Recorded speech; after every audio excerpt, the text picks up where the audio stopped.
ঢেঁড়সের ভাজি।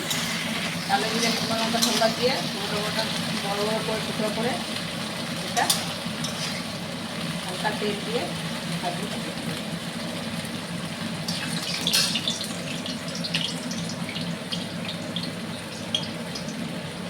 এটা হবে পটল আর আলুর। পটলটাকে লম্বা লম্বা করে পাতলা পাতলা কেটে নিয়ে আলুটাকেও পাতলা করে কেটে নিতে হবে। ভেজে নিয়ে কড়া করে মশলা ভাজা মশলা দিয়ে করলে বেশি টেস্টি হয়।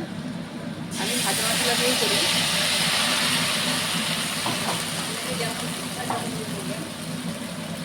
এটা ভাজা হয়ে যাবে মশলাটা একটু হলুদ লবণ দিয়ে পটল আর ছেড়ে দিয়ে তারপরে না খেয়ে দেখবেন ডাল। নিরামিষের দিন বেশি ভালো লাগে এগুলো।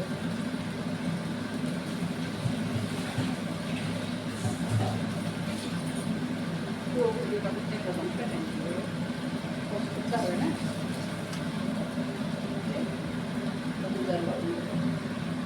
পরিমাণ মতো লবণ এটা তো তাই দিয়ে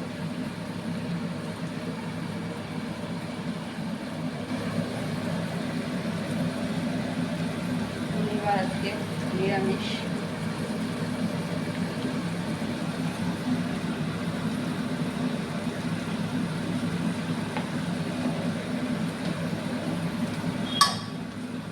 মশলাটা ভাজা ভাজা হয়ে যাবে, পটলটা আলুটা ছেড়ে দেবে একদম মশলাটা গায়ে গায়ে শুকনো শুকনো করে আলু আর পটলের গায়ে গায়ে লেগে থাকবে নামিয়ে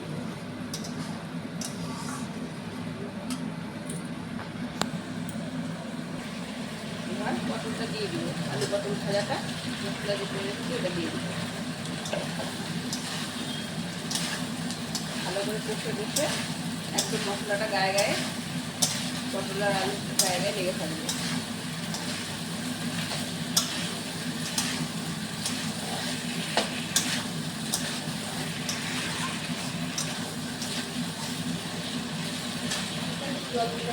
মশলাটা ঢুকবে গায়ে ভাজাটা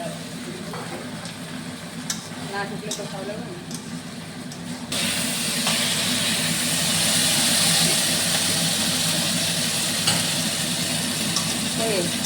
হয়ে গেছে।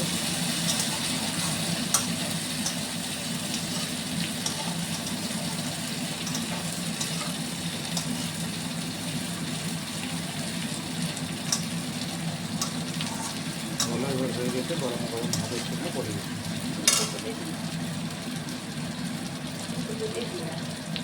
এবার এটা নামিয়ে দেবো, হয়ে গেছে। গরম গরম ডাল ভাতের সঙ্গে খেয়ে দেখবেন, ভালো লাগবে। খেয়ে কমেন্ট করে জানাবেন, তাহলে কী করে বুঝবো ভালো লাগছে কিনা। বাকিটা সাজিয়ে দিই।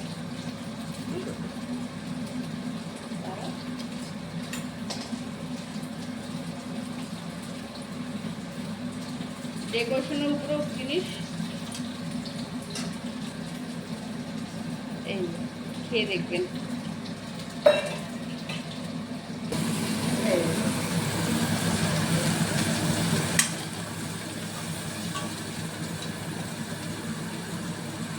এগুলো ডাল ভাতের সঙ্গে ভালো লাগবে, নিরামিষের দিন করবেন।